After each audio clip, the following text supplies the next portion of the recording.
Goeiedag en baie welkom by Woordspieël. Vandag, as jy saam met my is, kyk ons na Eksodus hoofstuk 21 vers 5. En die tema vandag is liefdesslaaf. Ek lees vir jou. Die slaaf kan egter uitdruklik verklaar: ek hou van my baas en ek is lief vir my vrou en my kinders.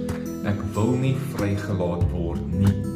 Nou, behalwe vir die 10 gebooie wat natuurlik as fondasie en opsommende vereistes van die ou verbond gesien word en gedien het, was daar nog 'n klomp ander reëls en 'n klomp ander wette gewees wat Israel se dag tot dag lewe sou bepaal en wat hulle moes onderhou.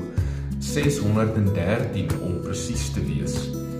Nou, hierdie was baie praktiese beginsels gewees wat hulle dag tot dag lewe sou rig.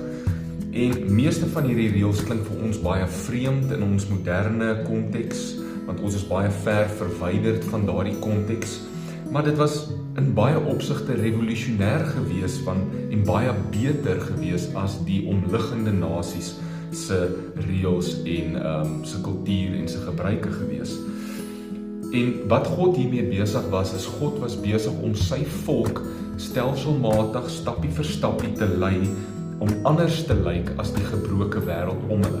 Maar onthou, hy vat hulle uit hierdie gebroke wêreld uit en hy lei hulle nou. En hy kan nie op een oomblik, op een slag, hulle totaal en al transformeer nie. Maar hy moet hulle stap vir stap vat. En dit wat God hier neersit was nog nie soos wat hy dit wou gehad het nie, maar dit was al beter gewees. Indien Israel werklik sou toelaat dat hierdie wette hulle harte verander, dan sou God hulle vinniger nog verder nader aan sy hart kon lei. Maar hy moes hulle nou eers van punt A na B lei, maar B is nie die finale plek waar hy hulle wil hê nie. Hy gaan hulle dan van B na C lei en dan C na D en so wou hy aangaan. So ons kan byvoorbeeld nie in hierdie goeters inlees dat God slawerny enigstens goedkeur nie, maar hy was besig om dit al te verbeter en om die hart van sy volk te verander tot hy eventueel hulle nog verder kon vat. In hierdie vers wat ons spesifiek na kyk vandag, sien ons dan dat 'n slaaf, as hy 6 jaar sy meester gedien het en vrygelaat word tydens die wat genoem word die jubeljaar of die jaar vir die sabbatsjaar kan dat hy gewilliglik kon besluit om steeds sy meester te dien uit liefde uit, al het sy meester hom vrygelaat. Dit word genoem 'n liefdesslaaf. Nou Paulus sluit hierso by aan in die Nuwe Testament wanneer hy 'n paar keer, byvoorbeeld in Efesiërs hoofstuk 6 vers 5 tot 9, wanneer hy na ons as gelowiges verwys as slawe van Christus. Dit verwys na ons houding dat alhoewel Christus ons as gelowiges reeds vrygelaat het en ons eintlik vry is. Ons is werklik vry. En dat hy ons versoen het en dat hy ons vergewe het en dat hy ons aangeneem het as sy kinders. Ons nie hierdie vryheid gebruik om nou los van hom te leef en ons eie lewens te leef en ons eie ding te doen nie.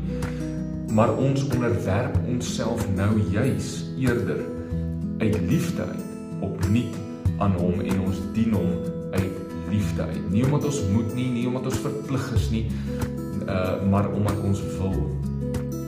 Waar moet ek hierdie dalk toepas in my lewe vandag? Waar moet ek myself dalk vandag weer gewilliglik onderwerp aan Jesus en aan sy wil? Omdat ek nou aan hom behoort. Ek is werklik eintlik, ek is 'n slaaf van Christus, maar dit is 'n liefdesslaaf. Ek dien hom want ek wil. Kom ons bid saam. Dankie Jesus dat U my waarlik vrygemaak het. Waar die Gees van God werk, is daar vryheid, waarlike vryheid. Maar ek kies om in my vryheid myself ten volle aan U te onderwerp en U te aanbid en U te dien. Amen. Die Here seën jou.